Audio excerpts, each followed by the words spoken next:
Halo guys, halo semuanya, selamat datang di channel Alu Cerita Film. Dan bagaimana kabar kalian?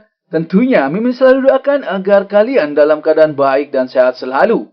Untuk episode kali ini, Mimin akan membahas alur cerita film Donghua yang berjudul Martial Master untuk part yang ke-59. Bagi teman-teman semua yang belum sempat menonton video-video sebelumnya, kalian bisa langsung menontonnya ya. Linknya ada di deskripsi. Jangan lupa untuk menekan tombol like, subscribe, dan loncengnya agar kalian tidak ketinggalan video-video terbarunya. Oke, tanpa berlama-lama lagi, Mimin akan masuk ke dalam alur ceritanya. Di episode terakhir kemarin, para praktisi Serikat Hitam menggunakan jimat peledak untuk menyerang budak hitam. Lalu budak hitam pun mengeluarkan kekuatan sejatinya untuk mengcounternya. Para praktisi Serikat Hitam itu pun menyerang budak hitam secara bersamaan. Namun budak hitam langsung mengkonternya dengan kekuatannya. Satu persatu pun dilumpuhkan dengan mudahnya oleh budak hitam. Kincen juga tidak tinggal diam, ia melumpuhkan salah satu mereka dengan mudahnya. Para praktisi Serikat Hitam itu pun meminta kepada budak hitam dan Kincen untuk mengampuni hidupnya. Salah satu mereka mengatakan kalau dirinya adalah pelayan dari Serikat Hitam. Jika budak hitam sampai membunuhnya pasti akan membawa bencana. Akan tetapi mereka semakin membuat budak hitam marah. Ia pun langsung membunuhnya. Ketiga praktisi serikat itu pun mati seketika oleh budak hitam. Para praktisi yang lainnya pun sangat terkejut dengan budak hitam. Karena yang ia bunuh adalah praktisi martial semi-venerable dari Serikat Hitam. Budak hitam pun mengatakan kalau mereka adalah pelayan rendahan belaka. Ia juga mengatakan membunuh mereka tidak ada bedanya sama membunuh ayam. Lalu budak hitam menanyakan kepada Kincen bagaimana dengan orang-orang yang lainnya. Seketika salah satu praktisi di sana langsung meminta untuk jangan membunuh dirinya. Ia bersedia menyerahkan obat mujarab yang ia petik, asalkan jangan membunuhnya. Ia juga bersumpah tidak akan pernah menceritakan apa yang terjadi di sana. Praktisi yang lainnya juga bersedia untuk menyerahkan obat mujarab kepadanya dan berjanji tidak akan menyebarkannya. Lalu Kincen pun berkata kepada mereka semua untuk menyimpan kembali cincin penyimpanan mereka. Ia mengatakan kalau dirinya bukanlah perampok seperti Serikat Hitam. Juga tidak akan memeriksa cincin penyimpanan mereka tanpa alasan. Namun para praktisi itu mengatakan kalau merekalah yang berinisiatif ingin memberi hormat kepada Kincen. Karena Kincen telah membunuh orang-orang dari Serikat Hitam. Dan itu memberikan keadilan bagi praktisi-praktisi lainnya. Mereka dengan sukarela akan memberikan obat mujarab kepada Kincen dan meminta Kincen untuk menerimanya. Praktisi di sana juga berkata kepada keluarga Yin untuk membujuk dan meminta Kincen untuk mengampuni dirinya. Kincen pun menjelaskan kepada mereka semua kalau dirinya bukanlah orang yang membunuh dan merampok. Tapi ia adalah seorang alkemis dan memang sedang butuh obat mujarab. Jadi jika para praktisi bersedia, mereka dapat menukar obat mujarabnya dengan pil milik Kincen. Jika tidak mau, Kincen juga mempersilahkan mereka pergi dan tidak akan menghalanginya. Kincen juga mengeluarkan beberapa pil kelas atas yang ada di dalam botol untuk menukarnya dengan tanaman mujarab mereka. Salah satu praktisi di sana pun maju dan menukar obat mujarab mereka dengan pil milik Kincen. Karena ia menukar obat mujarab tingkat tinggi, maka Kincen memintanya untuk mengambil lebih dari satu pil yang ada di dalam botol. Namun ia masih sangat ketakutan dan langsung pergi meninggalkan Kincen dan yang lainnya. Para praktisi yang lainnya pun menukar dengan botol pil milik Kincen.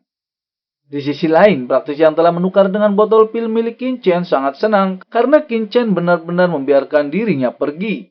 Lalu ia ingin melihat pil yang diberikan oleh Kincen. Ia mengira kalau pil tersebut hanyalah sampah. Di saat ia membukanya, ia sangat terkejut. Ternyata pil yang Kincen berikan adalah pil penerobos ancestor. Dan pil tersebut adalah pil kelas atas.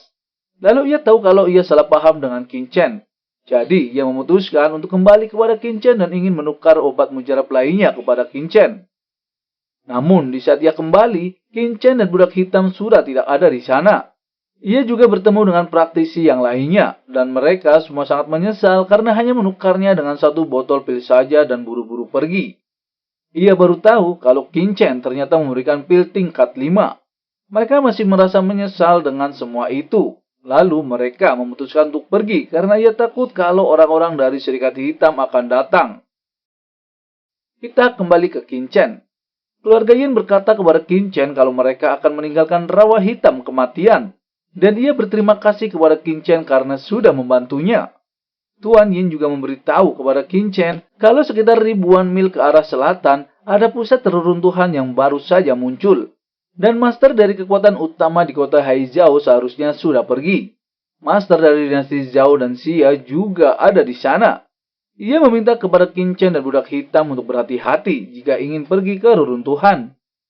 Kedua keluarga Yin pun berpamitan dan meninggalkan tempat tersebut. Lalu Qin Chen pun akan pergi ke pusat reruntuhan bersama budak hitam.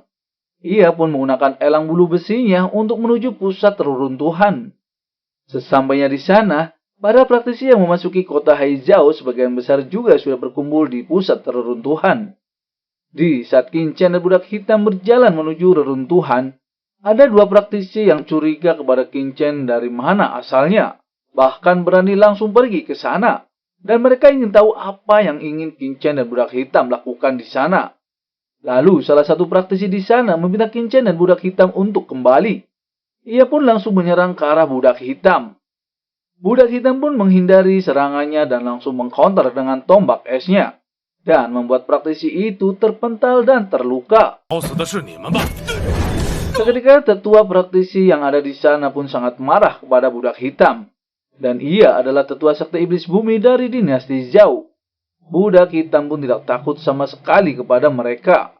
Ia mengatakan kalau ia bisa dengan mudah membunuh mereka semua. Seketika master formasi di sana pun sangat marah kepada budak hitam. Lalu master formasi di sana juga berkata untuk jangan berbuat onar karena ia perlu ketenangan saat menerobos formasi. Di saat bersamaan, para praktisi martial venerable juga berdatangan. Budak hitam berkata kepada Qin Chen kalau di sana banyak sekali praktisi venerable. Qin Chen tahu kalau di sana juga ada praktisi yang berada di puncak martial venerable tahap menengah. Dan yang lainnya juga ada yang berada di ranah martial ancestor. Dan Qin Chen juga tahu kalau mereka kemungkinan pangeran dari dinasti Wei. Di sisi lain, orang-orang dari sekte Gunung Binatang Kekaisaran juga telah sampai di sana. Zhen Wang pun memberitahu kepada ayahnya kalau di sana ada Qin Chen yang pernah menyerang dirinya. Lalu Tuan Qin berkata kepada tetuanya kalau ia ingin membalaskan dendam anaknya yang kalah oleh Qin Chen. Namun tetua mereka yaitu Tuan Mok Xin Cheng terkejut di saat dia melihat senjata yang digunakan oleh budak hitam adalah milik Tuan Liu Zi dari kamar dagang Gu Feng. Ia tidak tahu bagaimana senjata itu bisa jatuh di tangannya. Di sisi lainnya juga ada tetua sekte iblis bumi yang bernama Zhong Wuxin. Ia tidak terima kalau muridnya dilukai oleh budak hitam. Ia mengira kalau budak hitam berasal dari dinasti Wei. Dan ia memarahi orang-orang dari dinasti Wei yang begitu tidak berpendidikan. Lalu salah satu pangeran dari dinasti Xia yang bernama Xia Busang berkata kalau ia memasuki tempat tersebut setelah memasuki ranah martial venerable tingkat 6. Dan tentu saja ia tidak memperhatikan kedua orang tersebut yaitu Qin Chen dan budak hitam. Tetua dari sekte iblis bumi pun mengatakan seharusnya budak hitam tidak menyakiti murid sekte iblis buminya. Namun orang-orang dari dinasti Wei juga membela dirinya. Karena orang-orang dari sekte iblis bumi yang menyerang lebih dulu. Dan pihak lainnya hanya membela diri. Namun orang-orang dari sekte iblis bumi tidak mau mengalah dan akan melawannya. Tetua dari dinasti Xia pun sangat marah. Ia berkata kalau mereka berani berkata kasar dengan pangeran ke-9 dinasti Xia-nya. Lalu tetua sekte iblis bumi mengatakan kalau dirinya adalah praktisi dari dinasti Zhao. Dan ia tidak akan mendengarkan perintah dari pangeran dinasti Xia. Di saat itu juga, pangeran dari dinasti Zhao yaitu Zhao Shun mengatakan kalau dinasti Xia itu terlalu lebar. Pada saat itu, apa ia juga harus menurutinya? Tuan Xia Wusang pun berkata kalau ia melakukan sesuai dengan aturan. Namun Tuan Zhao Shun tetap tidak terima. Kalau budak hitam sembarang menyerang master dari dinasti Zhao-nya, juga mengganggu konsentrasi master yang sedang memecahkan formasi.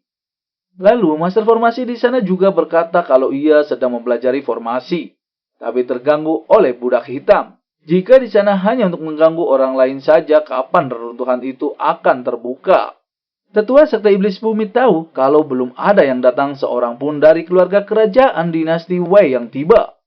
Dan yang ia tahu kalau Qin Chen dan budak hitam adalah praktisi dari dinasti Wei. Salah satu tetua praktisi dinasti Wei yang bernama Mu Cheng Chang mengatakan selama budak hitam dan Qin Chen mengikuti aturan, ia tidak akan ikut campur. Tuan Mok Sin Cheng angkat bicara kalau gunung binatang imperialnya juga tidak akan ikut campur. Orang-orang dari Serikat Hitam juga mengatakan kalau budak hitam dan Qin Chen juga tidak memiliki hubungan dengannya. Serikat Hitamnya juga tidak akan ikut campur. Dan karena orang-orang dari dinasti Wei tidak mengatakan apa-apa, jadi ketua iblis bumi akan mengikuti sesuai aturan. Ia berkata kepada Qin Chen dan budak hitam kalau kedatangan ke pusat reruntuhan juga ingin membunuh murid sekte iblis buminya. Ia berkata kalau dirinya juga orang yang taat aturan. Ia meminta kepada budak hitam bagaimana cara menyelesaikannya. Lalu bagaimana keseruannya? Mimin akan bahas di episode mendatang ya. Terima kasih semuanya.